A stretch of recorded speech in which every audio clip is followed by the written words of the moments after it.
2024 সালের 19 মে ঢাকার মিরপুরে ঘটে এমন এক ঘটনা যা কাঁদিয়েছে পুরো বাংলাদেশকে। তাড়াতাড়ি কর মা, স্কুলে দেরি হয়ে যাবে। আম্মু, আজ আমি ক্লাসে প্রথম হব। পাশের ফ্ল্যাটের ভাড়াটিয়া সোহেল রানা। বাইরে স্বাভাবিক হলো মানুষ মনে হলেও, রামিসা এদিকে আসো, তোমার জন্য চকলেট রেখেছি। সত্যি আঙ্কেল? সরল বিশ্বাসে ছোট্ট রামিসা সেই ফ্ল্যাটের ভিতরে ঢুকে পড়ে। রামিসা এদিকে আসো, তোমার জন্য চকলেট রেখেছি। সত্যি আঙ্কেল?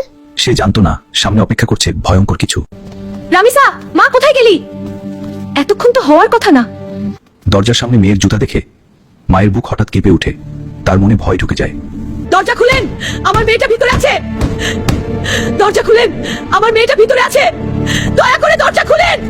বাইরে মায়ের চিৎকার শুনে আতঙ্কে কাঁপতে থাকে ঘাতক। তারপর সে নেয় আরো ভয়ঙ্কর সিদ্ধান্ত। দরজা ভাঙেন, নিশ্চয়ই ভিতরে কিছু হয়েছে। এতক্ষণ দরজা খুলছে না কেন? কিছু একটা হয়েছে ভিতরে, এখনই ভাঙো। বাইরে মানুষের চিৎকার বাড়তেই থাকে, আর ভিতরে আতঙ্কে নিজের অপরাধ লুকানোর চেষ্টা করতে থাকে ঘাতক। সবাই দরজা ভাঙার চেষ্টা করার আগেই গ্রিল কেটে জানালা দিয়ে পালিয়ে যায় সোহেল রানা। কিন্তু তার স্ত্রী স্বপনা পালাতে পারেনি। জনতা তাকে আটকে পুলিশের হাতে তুলে দেয়। কেউ কিছু স্পর্শ করবেন না, পুরো ফ্ল্যাট তল্লাশি করা হবে। প্রযুক্তির সহায়তায় মাত্র 10 ঘন্টার মধ্যেই নারায়ণগঞ্জ থেকে ধরা পড়ে প্রধান আসামি। এই ঘটনার আরো ভয়ঙ্কর সত্য আর বাকি অংশ দেখানো হবে পার্ট 2-এ।